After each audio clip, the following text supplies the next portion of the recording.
कृषी तंत्रज्ञान व्यवस्थापन यंत्रणा आत्मा बीडतर्फे रासायनिक खतांच्या अतिवापरावर आणि बीड जिल्ह्याच्या जमिनीच्या सद्यस्थितीवर या व्हिडिओमध्ये चर्चा करूया।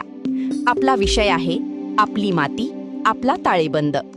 भारत सरकारच्या अहवालानुसार देशातील 150 जिल्ह्यांमध्ये युरिया आणि डीएपी खतांचा अतिवापर होत आहे आणि दुर्दैवाने आपला बीड जिल्हाही या धोक्याच्या यादीत आहे। युरिया खताच्या वापरातील ही धक्कादायक वाढ पहा। मार्च 2025 मध्ये 4449 मेट्रिक टनवरून मार्च 2026 मध्ये 6667 मेट्रिक टन झाली। एका वर्षात 2018 मेट्रिक टनची वाढ झाली आहे।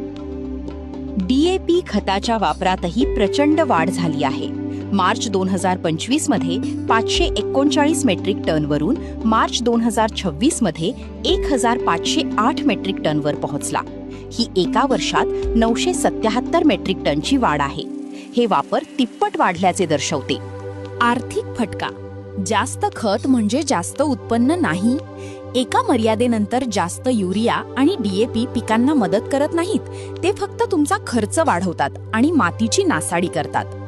जमिनीखालील अदृश्य शत्रूमुळे मातीचे दीर्घकालीन नुकसान होते। यात मित्र जीवाणूंचा नाश, जमीन कडक आणि नापीक होणे आणि पाणी धरून ठेवण्याची क्षमता कमी होणे यांचा समावेश आहे। पिकांची उपासमार। खत असूनही पोषण नाही। डीएपी आणि युरियाच्या अतिवापरामुळे जमिनीत इतर आवश्यक अन्नद्रव्ये लॉक होतात आणि पिकांना मिळत नाहीत। यामुळे पिके कमकुवत होतात व रोगराई वाढते। भविष्याची निवड। 2 पद्धतींची तुलना पाहूया। रासायनिक खतांच्या अतिवापरामुळे खर्च वाढतो, जमीन कडक आणि नापीक होते। संतुलित पोषण आणि सेंद्रिय खतांमुळे खर्च स्थिर राहतो, जमीन भुसभुशीत आणि सुपीक राहते आणि कमी पाण्याची गरज भासते। योग्य मार्ग म्हणजे संतुलित आणि एकात्मिक खत व्यवस्थापन।